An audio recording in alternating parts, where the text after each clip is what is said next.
Hello, everyone. Welcome to this fifth webinar on by AgriFrontier Growth Hub. We will start off with an introduction about AgriFrontier. Then later on, I will introduce my colleague Stephen to give us the webinar on capital crafting and marketing strategy. Yeah, so to begin off, AgriFrontier, we are a consulting firm. We have offices in the UK, Eastern Africa, and Western Africa. So over the years, we have implemented a number of projects that includes investment facilitation for a flour company in Ethiopia.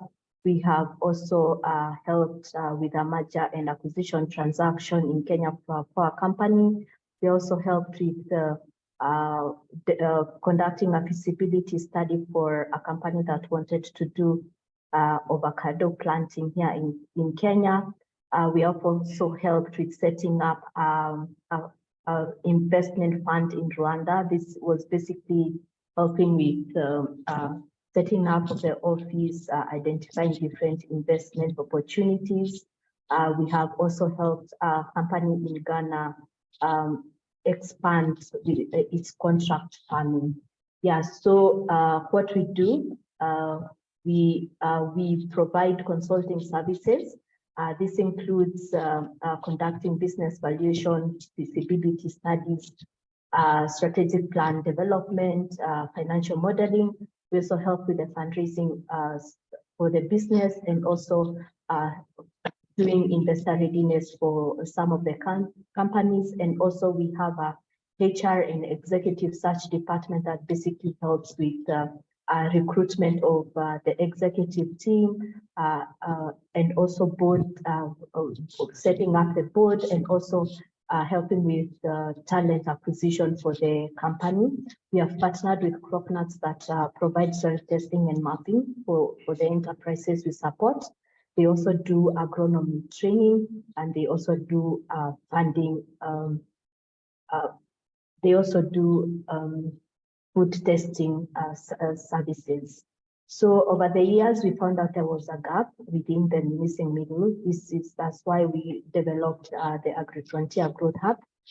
With the Growth Hub, basically, we provide our services in 3 phases, which include the pre-funding support, fundraising support, and the post-fundraising support. In the fundraising support, pre-funding support, we help with the development of different business strategies to promote organic growth for the business.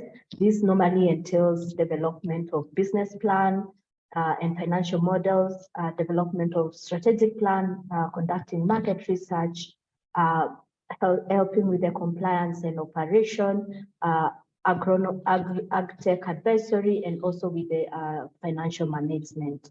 So once we know that the company is investment ready, then we move on to the fundraising stage. So we support enterprises with raising either debt and equity finance. Through the process, we undertake these enterprises. First, we help with the building a capital raising plan. We identify different interested investors and lender. Then we apply for the equity and debt for from the different investors. We help with the managing of different interested investors, and we also advise on the different terms and structure that the investor might have given the company until now the closure of the funding, and the company has successfully fundraised for the funding. So after the company has received funding, we move on to the post-investment support. This is basically helping the company operationalize the strategic plan that was developed. So how we help these enterprises operationalize this plan is, one, by analyzing the different gaps the company has, be it whether they have management gaps. So we help with the recruitment of the management team. And also we help with market linkages. This is also to enhance that the company is going to scale and grow by identifying new markets for them. We also help with the recruiting of the team that are going to operationalize the plan. So basically, in this stage, what we do is we help the enterprise with how best to operationalize the plan and how to implement the different strategies that they have. So at this point, I'll invite my colleague who will take us through the main session for today, which is basically how do you craft a winning marketing strategy. So welcome, Steve. And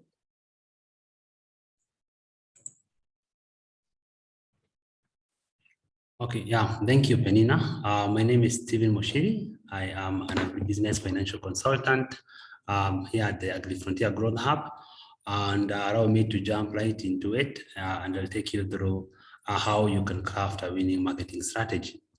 So I'd like us to begin with looking at what a marketing strategy is, and then we shall proceed to now discussing how we can develop a winning marketing strategy. So give me a second to switch my screen, my slide.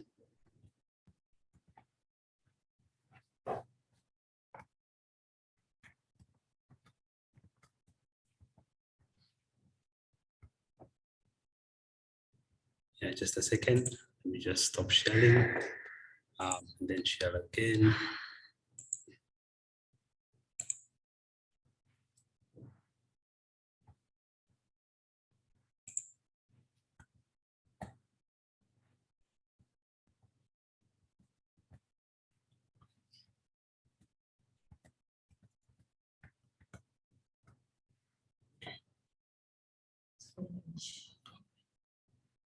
Okay, that's fine then. Okay. It's okay now. Thank you. So we'll start off by an introduction, basically looking at what a marketing strategy is. Then we'll cover the importance of a marketing strategy, setting marketing goals, conducting marketing research and the importance of doing that. We shall also look at the major components of a market analysis.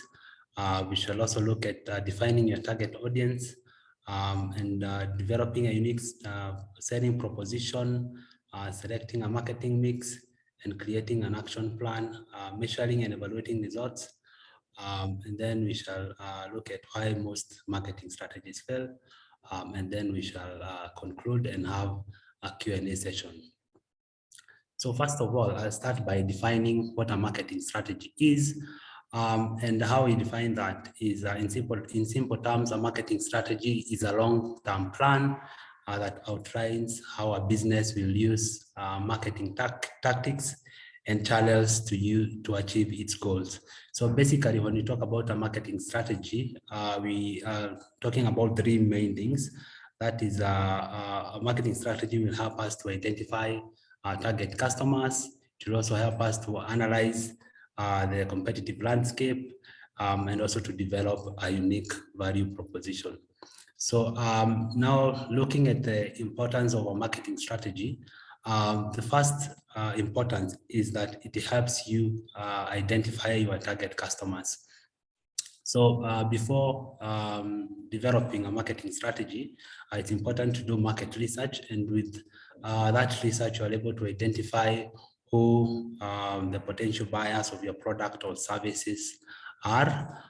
Secondly is that it helps you define what your business is and why it benefits others. So you are able to know exactly the solution that you're providing to your target market and the problem that you are solving.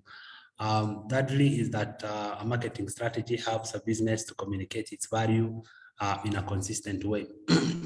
So what do we mean by this? So by having a clearly defined marketing strategy, then that ensures that there is consistency in the way we communicate our value to our clients.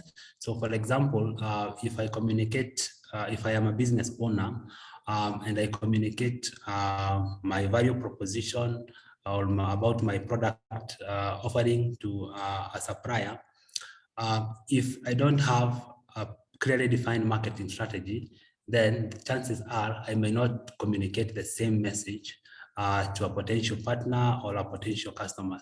But having a clearly defined marketing strategy helps you to ensure that there is a consistency in the way you communicate or the way you present your business to different stakeholders. Then the fourth importance is that it's a guide for the marketing plan and budget. So by having a clear marketing strategy, then you know the kind of marketing activities that you'll be involved in during the year, as well as the costing for those particular activities. Then the other importance, the fifth importance, is that it helps in performance measurement, because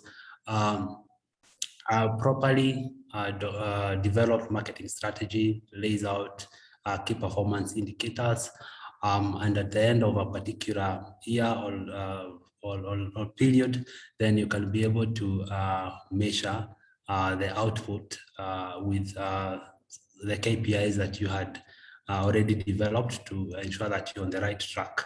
Then it also helps a business to deal with the competition. So by developing a marketing strategy, you are able to analyze your competition, their strengths and their weaknesses, and some of the strategies you can adapt to be able to compete better in the market. So one of the first things we are going to talk about when we are creating a winning marketing strategy is setting marketing goals. And I'll start by defining what a marketing goal is.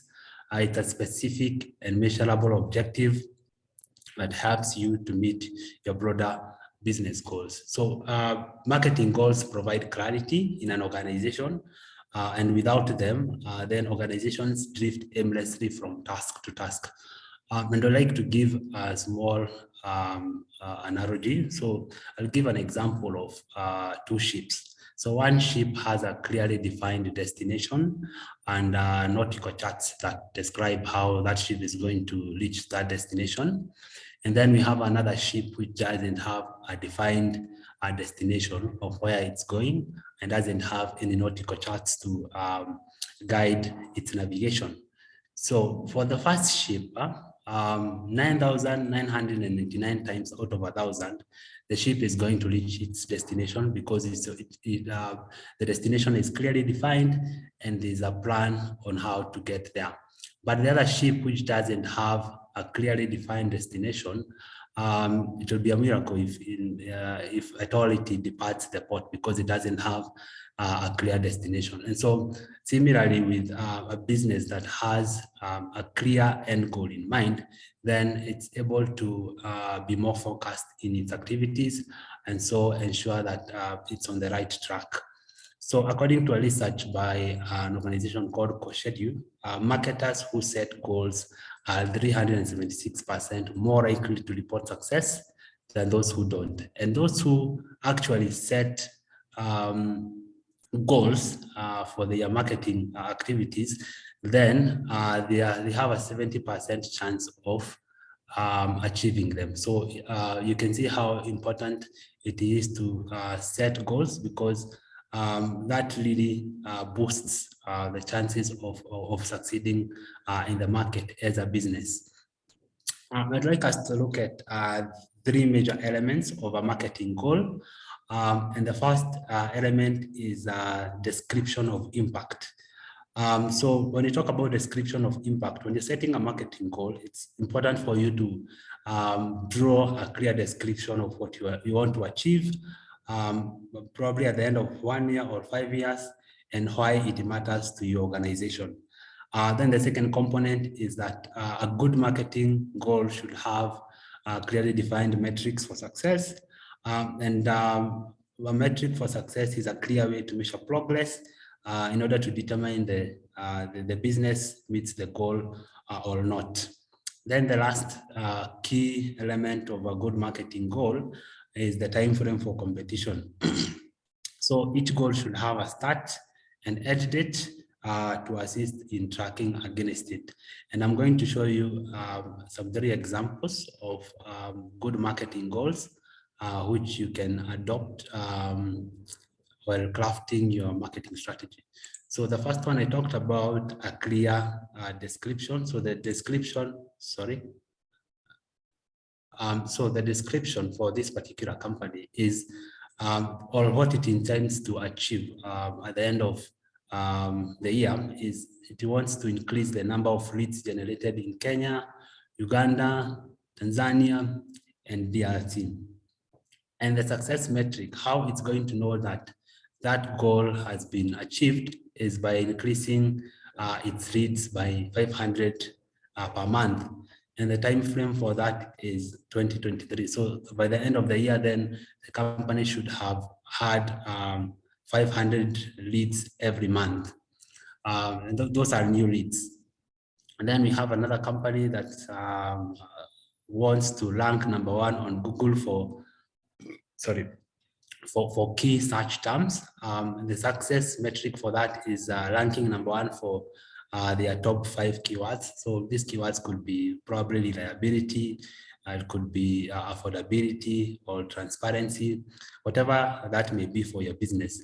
And the time frame for that is between Q2 to Q3 of 2023. So, and the last one is a company that wants to drive more add-on sales to existing customers. So for example, this could be an input provider which does provide animal feeds, chemicals to farmers. And so it may be looking to to provide extension services to its already existing client base. So it's kind of cross-selling drive. So, and the success metric for that is to increase by 10%. So that the success metric for that is to have 10% of the existing customers upgrade to premium level plan. So for example, if this is a subscription business, so probably you are providing farmers with data, market data, and you have different packages for your business, then this is something that could work for you. And the time frame for that is Q4 of 2023.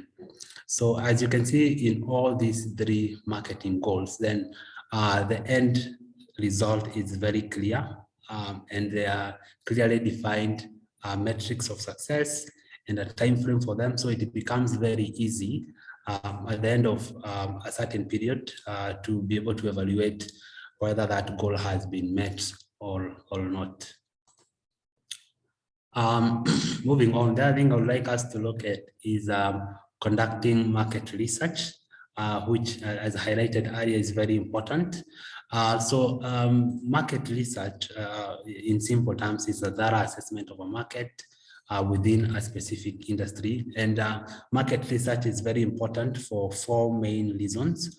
One is that it helps in reducing risk for a business, because when you're developing a new product or service, then without conducting proper market research, then the risk of that product failing in the market is very high.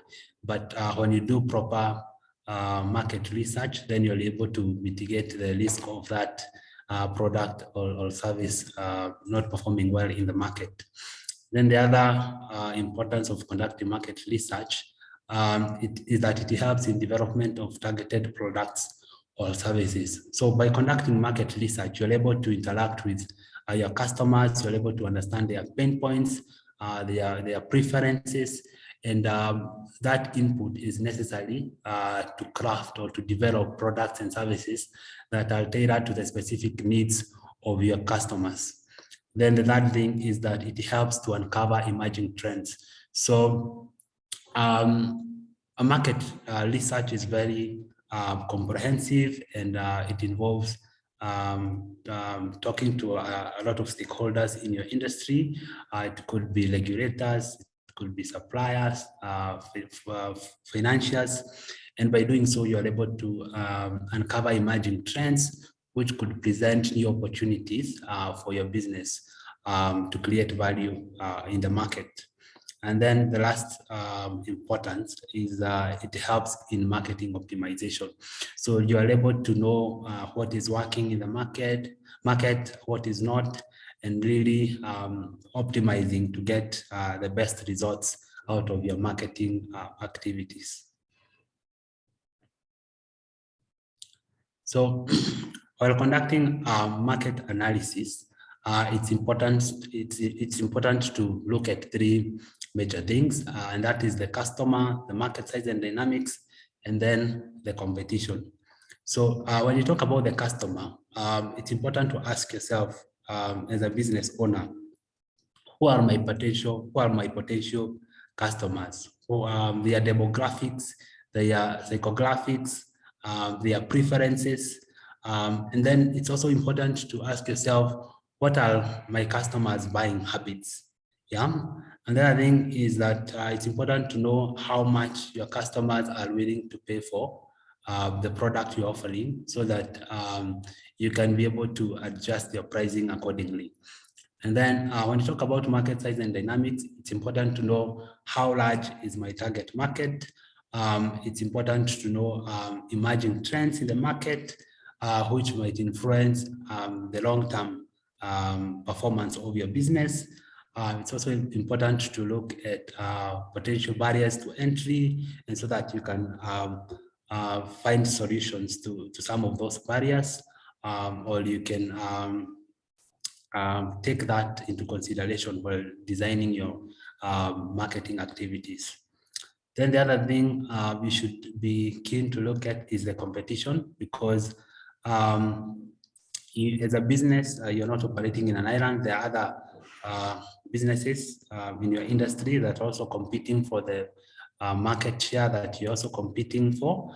And so understanding your competition is important in that it helps you to adjust your tactics and your strategies so that you can be able to deal well with your main competitors. And the first thing you should ask yourself is who are my main competitors?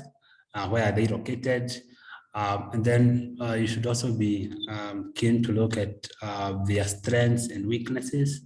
And then it's important to also look at their competitive advantage. Why do customers buy from them and not from other businesses or other providers? And then it's also important to look at who are my future competitors, so that you can also look at how you can compete against any future competitors. And then what substitutes are there in the market, so that as you are designing your products or services, then you can be able to design products that can be able to compete favorably against similar products or products that offer the same value proposition as your products.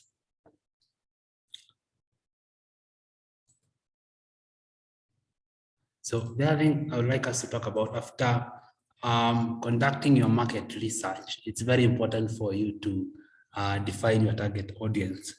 And a target audience is a specific group of consumers who will most likely want your product or service.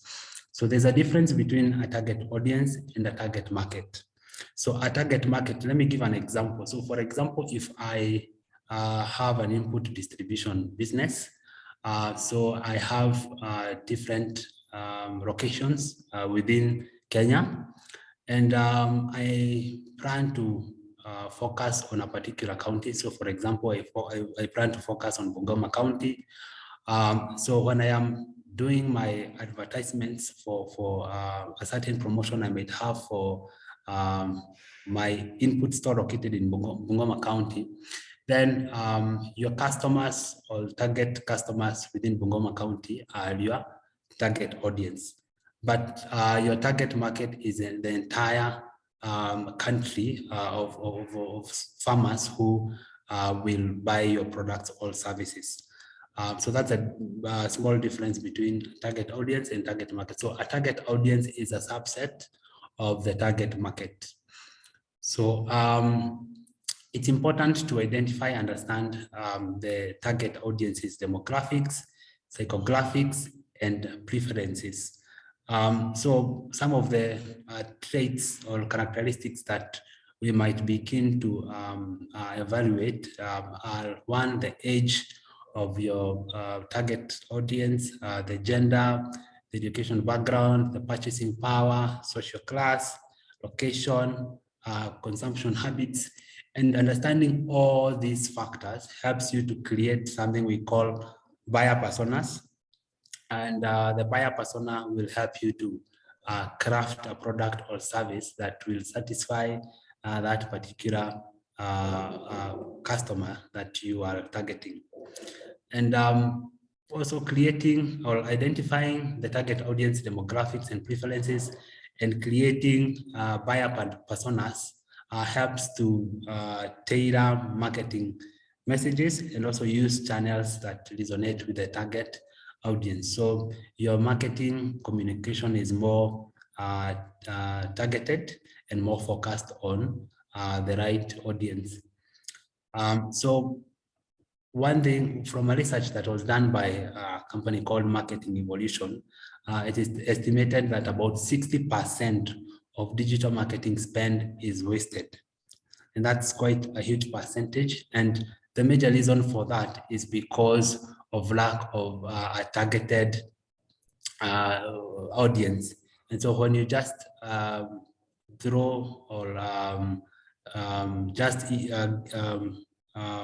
dump marketing communication out there without having a target audience, then that really reduces the chances of that particular marketing communication being successful. And so clearly defining your target audience can help you to greatly reduce wastage of marketing spend. So I'd like us to have a look at some of the buyer personas that we might create for our potential customers. And the first persona I'd like us to look at is the numbers focused or ROI farmer. ROI means return on investment farmer. So, and how I define this farmer is a farmer who makes vital decisions based on what will make the most profit and return on investment. So this is a farmer who is conscious about the bottom line and will do anything to make sure that they have a positive bottom line. So some of the things that this ROI farmer might be focused on day-to-day one is that they routinely evaluate the market for the prices of agricultural products, and that is in a bid to look for the most cost-effective product that can help the farmer to maximize his or her earnings. And then they monitor inputs and outputs for measuring the technical efficiency of the farm. So this is a farmer who will be concerned about the input cost versus the yield, and try to find solutions to improve the technical efficiency of his or her operations at the farm. The other thing is that they analyze and review their financial data just to make sure that they are getting maximum output out of their farming operations. So in order for you to serve this number focused farmer, then it's important for you to find the products and services that are going to improve their return on investment and provide supporting data to augment your message. So if, for example, you want to sell, for example, a fertilizer to this farmer, then you must back the cost of the farmer buying that fertilizer with the expected return this farmer is going to get from using the product.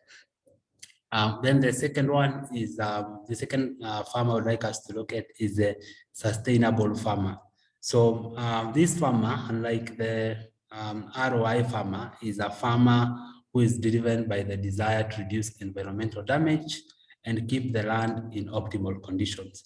So some of the things this sustainable farmer will be concerned about will include: one, maintaining crop diversity and rotations, preventing soil erosion, minimizing climate pollution, just to mention a few. So, so this sustainable farmer believes in both the impact on the environment and their own soil health and fertility. So as a result, they are more likely to use cover crops or no farming and use natural nutrient and biological crop protection.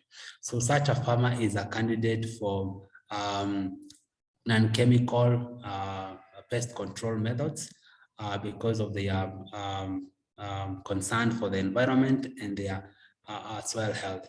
So as we have seen from those two illustrations, having buyer personas can really help a business to craft products that really satisfy their particular target market and help them to achieve success in the market. So the thing I would like us to talk about is developing a unique selling proposition. So as you all are aware, there's a particular reason why you buy a particular product from a particular company and not another product from another company. So when you talk about a USP or a unique selling proposition, sorry, we are talking about the one thing that makes your business better than the competition. It could be the pricing, it could be the quality, whatever it is, but it must be very unique to your business so that your business, your products, or your business can stand out among your competitors. So for you to craft a unique selling proposition first, you need to understand what your customers really want. And then you must marry that with what your business does well. And by doing so, you'll be able to come up with a unique value proposition. So I'd like to give you an example of a unique USP for a company based in the US. It's called Dead Wish Coffee. So, and what this company has discovered is that a lot of coffee shops and roasters lay claim to having the smoothest or richest cup of coffee out there. So, but Dead Wish aimed to take another angle, another perspective. And for them, their value proposition, or what they aim to do, is to sell the world's strongest coffee. And there's no other competitor out there that has a similar value proposition. But what Dead Wish Coffee aims to prove to their customers is that their coffee is the strongest among all the competitors out there. And so that makes Dead Wish Coffee stand out because of their unique selling proposition. Yeah, so it helps it to stand out among its competitors because it's operating in a unique or in a niche, it's serving a niche market. Yeah, so I'd like to take you through how you can develop a unique selling proposition for your business. And the first one, the first step you can take while developing a unique selling proposition for your business is to list all the potential differentiators of your brand and what you sell. Is it the product? Is this the taste? Is it the taste? Is it the quality? Is it the pricing? So list all those differentiators for your product. And then research the competition. What are other companies offering similar products doing? What particular value proposition do they have to their customers? And then the third step is that you need to compare your most unique angles against your customers' needs. So you look at what the customer wants, what are these things that I am good at, and how can I craft a product that can leverage on the strengths that I have while serving the needs of my customers or potential customers. And then compiling the data and then thinking about ways to apply it across your business. And that's how you can go about creating a unique selling proposition for your business. And so it's about both evaluating the external environment, looking at your customers, the market, and also looking at yourself, your business, the strengths that your business has, and also looking at how you can use those strengths to craft a product or service that is really unique and that will be appreciated by your customers and potential customers. And so I would like us to look at how we can go about selecting a marketing mix. So a marketing mix is a framework that uses the 4 Ps, and by 4 Ps, we mean the product, price, and promotion.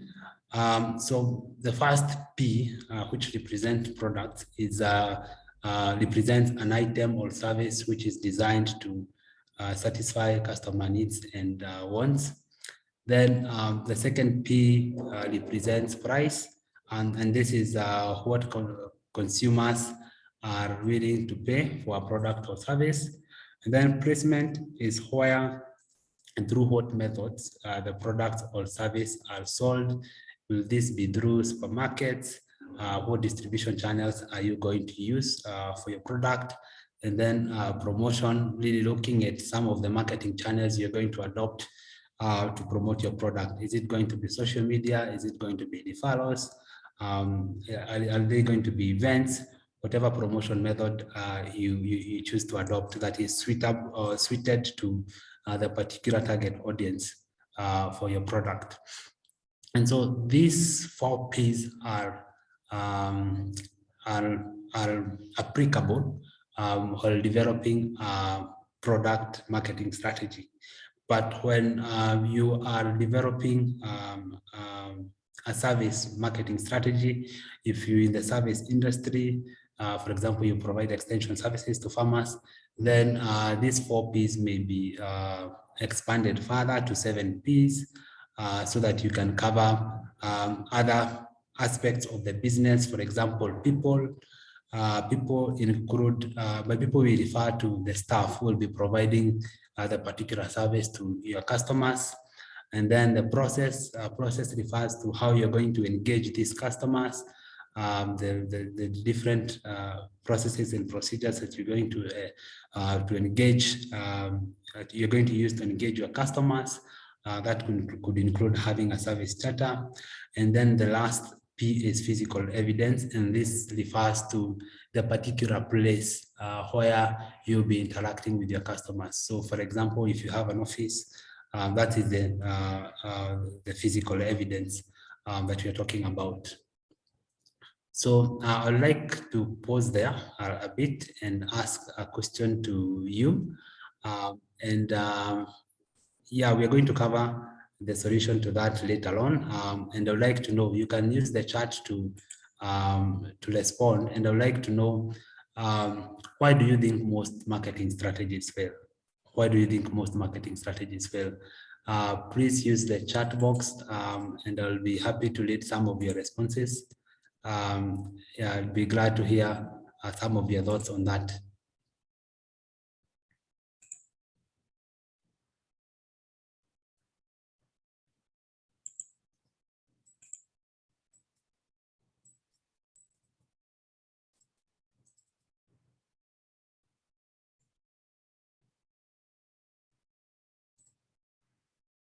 Anyone?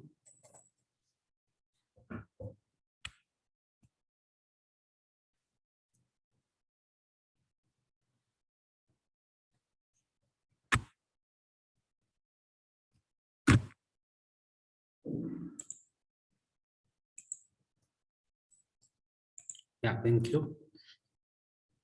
So there's someone who is saying that one of the reasons why marketing strategies fail is that some businesses try to copy others. Yeah, and that is true, because that when you copy another business, then that prevents your business from being unique. And so you're not able to, your products or services are not able to stand out among the competition. That's very good. Thank you, Kevin.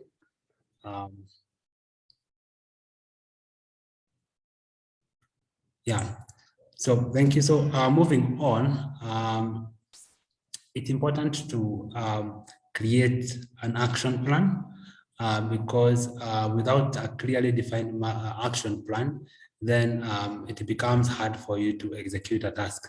And so how do we define a marketing action plan? It is a roadmap that outlines the tasks, resources, and responsibilities required to implement a marketing activity successfully. So there are certain things you need to consider while developing an action plan. One thing is that it must be simple. It must clearly identify the activities needed to achieve your goals. Then it must be actionable. It must prioritize the tasks to help you work on the right thing to move your business forward. And then it also must be achievable. It must be able to highlight the activities that use the resources that you already have at your disposal. So you can't say that you want to do TV advertisements while you don't have a budget for that and your business is at its nascent stage. And so you must make sure that while developing an action plan, then it's cognizant of the resources that you already have at your disposal. And then the other thing is that it must be relevant.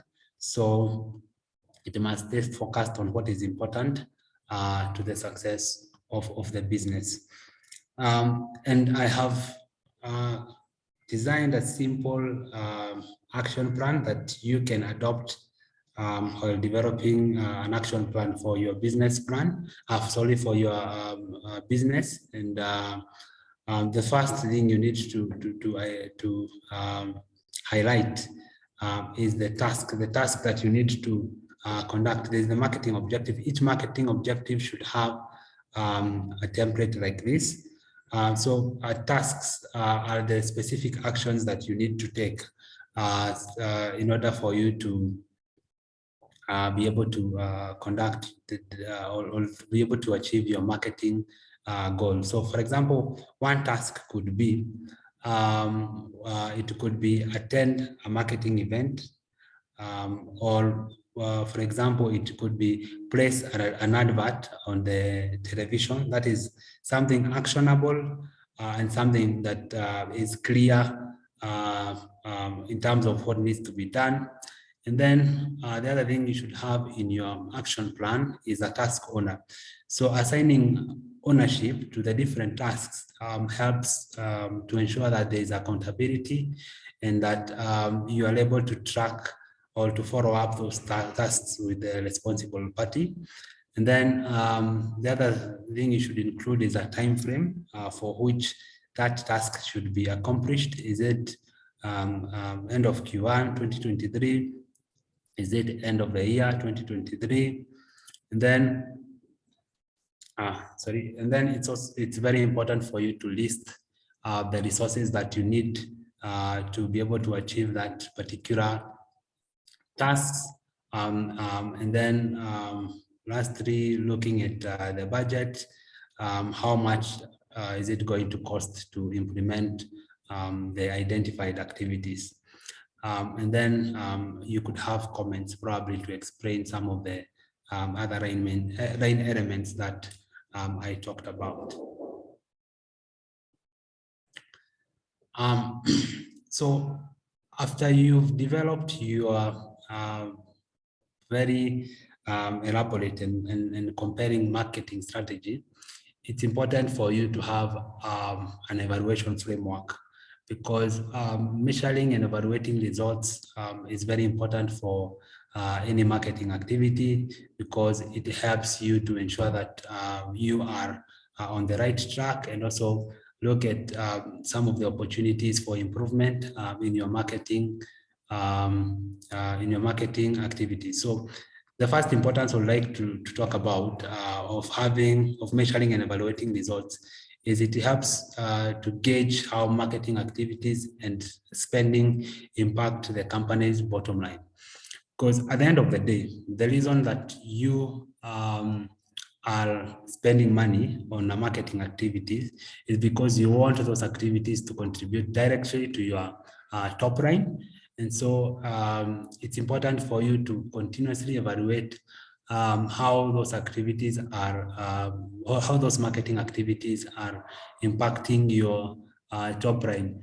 So one thing you might notice is that some marketing activities. So for example, doing marketing campaigns, attending events, they may not pay off immediately, but after some time, probably after 3 months or after 6 months, then if you're effective in those activities, then you should start seeing results.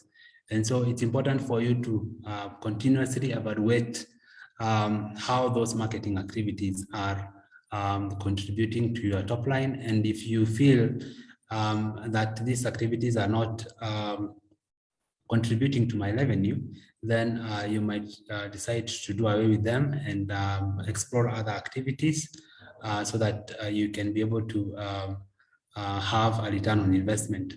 Then the other importance of evaluating and measuring results is that it helps to monitor progress towards annual goals.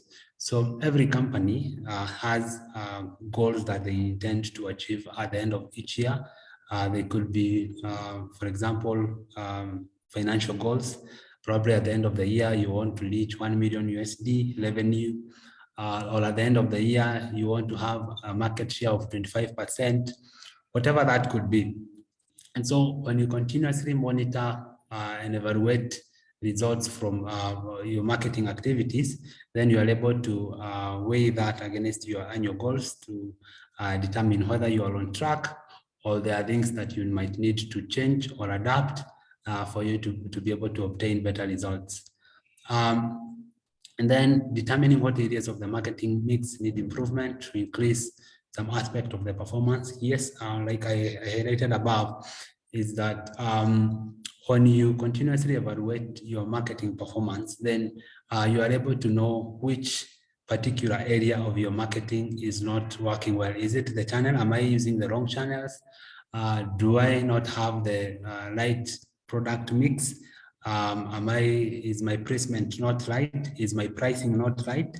And then with that information, then you can be able to adjust and improve your marketing mix in order for you to achieve superior results.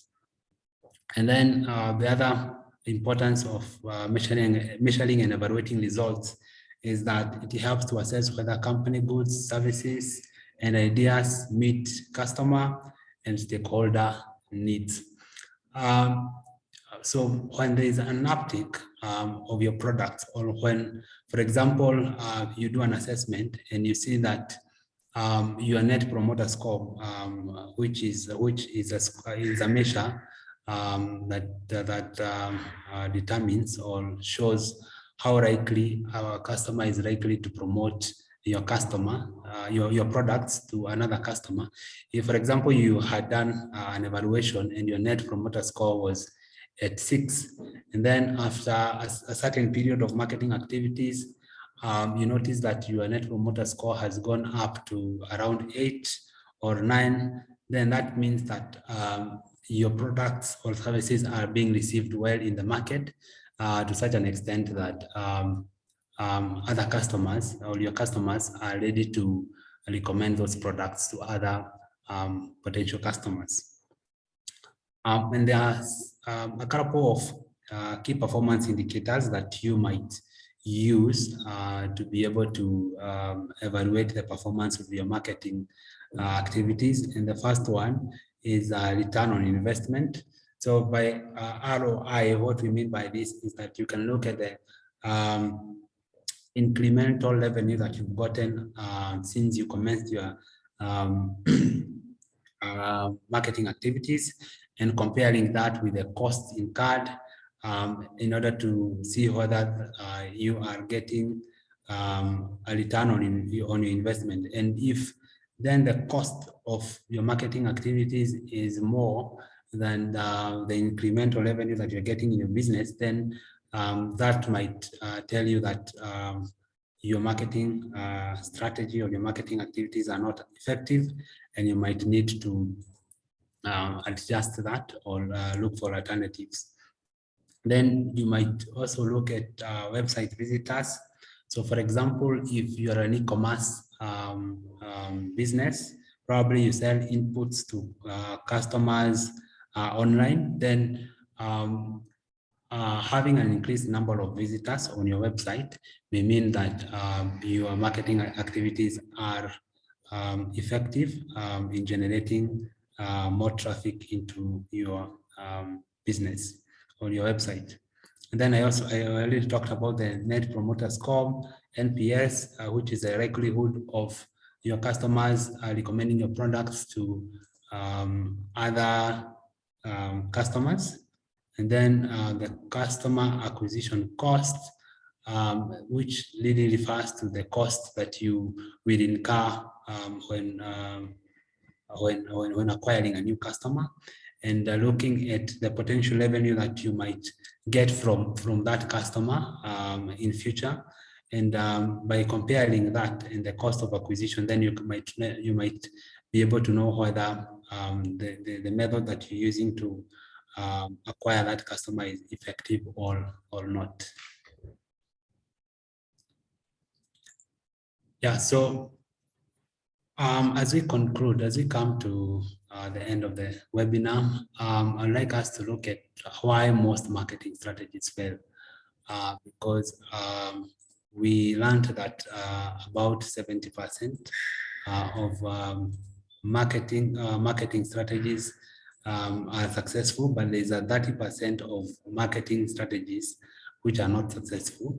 And one of the reasons why some marketing strategies fail is having the same strategy as your competition. And someone had mentioned that, because when you have the same strategy as your competition, then your business doesn't have a unique selling proposition. There's nothing to differentiate you from your competitor. And so what that does is that it creates familiarity for your product. But when you have a strategy that is unique to your business, unique to the niche market that you are serving, then that really increases your chances of success in the market. And then the other reason is failure to meet the explicit needs of your target market. So when you have a strategy that does not take into consideration the needs, the preferences, the pain points of your target customers, then it becomes very hard for you to craft a strategy that is tailor-made for this target market. So it's very important for you to study your market, to understand your target customers, their pain points, their preferences, their needs and wants, so that you can be able to create a marketing strategy that really resonates with those particular needs and wants. The other thing is failure to identify the correct media channels to communicate effectively. For example, if you're selling inputs to farmers, so most farmers, as we know, are located in the rural areas, and not all farmers have smartphones. And so if you just use smartphones to be able to or if you use the internet or online channels to be able to advertise your products, then you might miss out on a huge chunk of farmers who are not avid internet users. And so it's very important for you to look at to diversify your marketing channels to make sure that you reach as many customers as possible. And then the other reason is lack of budget and resources, because if you don't budget for your marketing activities, then chances are that those activities will not be executed, because every task, as we saw in the marketing action plan, most of the tasks will require resources. And so if there are no budgetary allocations for some of those activities, then they might end up not being executed. And then the other reason is having poorly defined goals. So when you have poorly defined goals, then it becomes very hard for you, one, to execute those goals, and two, to be able to measure the progress, because there's nothing to benchmark against. And so it's very important for you to have clearly defined goals in order for you to be able to have an easy time executing them and reviewing performance. The other reason is lack of a clearly defined value proposition. When you don't differentiate yourself from your competitors, then it becomes very hard for you to communicate your value to your target market. So those are some of the reasons why most marketing strategies fail, but we'll be glad to hear from some of your experiences. What are some of the reasons that have made your marketing strategies fail? So as we conclude our session today, as we've seen from the different slides we've covered today, so crafting a winning strategy is vital for any business that aims to thrive in today's competitive landscape. And some of the main points that we covered, one is that it's important to know your target customers, because when you know your target customers, you are able to be cognizant of their needs and wants, their pain points, and you're able to craft products that really resonate with them. Then the other point we covered is that it's good to set clear and measurable goals, which will help you in execution, and also when it comes to the review of performance. We also talked about creating a strong and differentiated brand that resonates with your target audience. We talked about having a unique selling proposition that really makes your products or services stand out from the competition. We also talked about choosing the right marketing mix, the product, price, placement, and promotion, making sure that you get all that right sets you up for success in the market. And then we also talked about monitoring and evaluating performance to ensure that your business or your organization is on track to achieve its annual goals, and also looking at opportunities to be able to improve your marketing strategy so that it's more effective. And then lastly, it's very important for you to adapt and iterate by being able to, by evaluating and monitoring the performance of your marketing strategy. Then you are able to know what is working in the market and what is not working, and you're able to refine that and adapt new strategies that are more suited to your target market. So by incorporating all those principles that we have talked about into your marketing strategy, then you'll be equipped to crafting a winning plan that drives brand awareness, it engages your target audience, and ultimately it achieves your business objectives. And we as AgriFrontier and as the AgriFrontier Growth Hub, we are so passionate about supporting businesses to win in the market. We've done a number of marketing research, marketing strategies, especially in support of feasibility studies and business plans. And so we are very passionate about supporting our clients to be able to understand their market better and to be able to develop products and solutions that are going to serve their target market better. So we'll be very glad if you could reach out to us so that we can guide you in the journey of creating a winning marketing strategy. So thank you so much for listening to me. I'll hand it over to my colleague Penina, and then she'll take it up from there. Thank you. Yeah, thank you, Stephen, for that wonderful presentation. Yes. So we have one question, which is from Mungai Kiari, asking, she's the founder of Feedback Farms. So she's asking about the buyer personas. What are the common buyers personas? And she says, I would assume that most common would be the return on investment focused farmers. Maybe you can take that, Stephen. Yeah, thank you so much, Mungai, for that question. I think it's a comment. Yeah, and I agree with you because, as you know, most smallholder farmers in Kenya don't have, their returns are quite low. And so most of them are looking for products and services that can maximize their output. And so, yeah, the ROI focused farmer is one of the most common personas out here in the market. But we also have a few farmers, especially those farmers who are engaged in the export market. They'll be very focused on sustainability, probably to serve a certain niche market in the export market. But that's a small percentages compared to the ROI focused farmers. So I agree with you on that. Okay. Thank you for that, Stephen. So this concludes our webinar for today, how to craft a winning marketing strategy. So as usual, we normally post these webinars on our YouTube channel. So you feel free to log in there and look at the different webinars we have been conducting.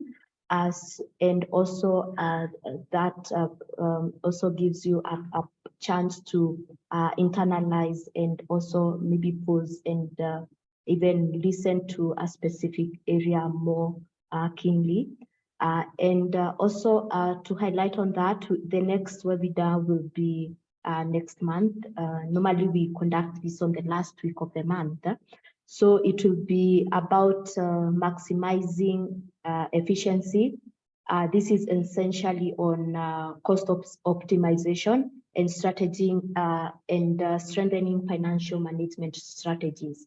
So with this, we aim to help you understand how, as a business, you can be effective in your different active expenses within your business, and also help you identify how you can track the different financial management techniques for your business, so that we, as we are helping your business grow, it will be good also to ensure that you are also keen on some of these important aspects of your business. So we will share the same on our social media and also share the same on email. And we welcome you to the next webinar. Thank you for your time and see you then. Yeah. Okay, we have one more question. Yeah, maybe Steve, you can take that.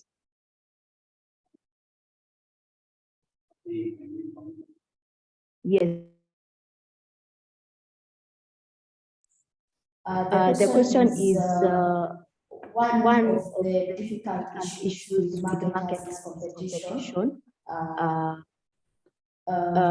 from their competitors. What would you advise on escalating or increasing their shares? Yeah.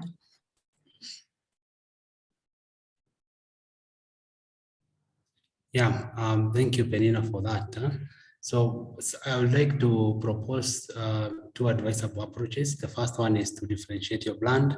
So when you develop a unique value proposition and the brand identity that sets your company apart from competitors, you should clearly communicate the distinctive features, the benefits, and qualities of your products or services, and highlight what makes your brand superior or different in the eyes of the target audience. So differentiation can attract customers who are seeking something unique or more aligned with their needs.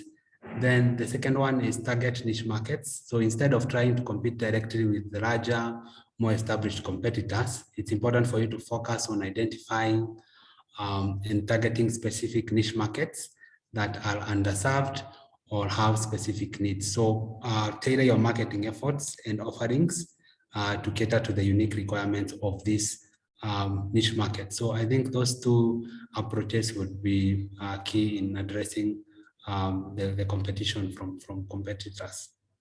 Thank you. Okay. Yeah. Thank you for that. I think we will end the webinar there, and we look forward to hosting you on the next. That will be yeah, next month, the end week of June. It will be on a Tuesday. Yeah, we normally do it on this the last week, the last Tuesday of the month.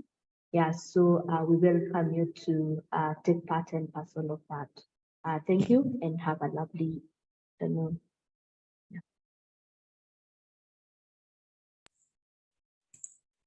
Thank you. Bye.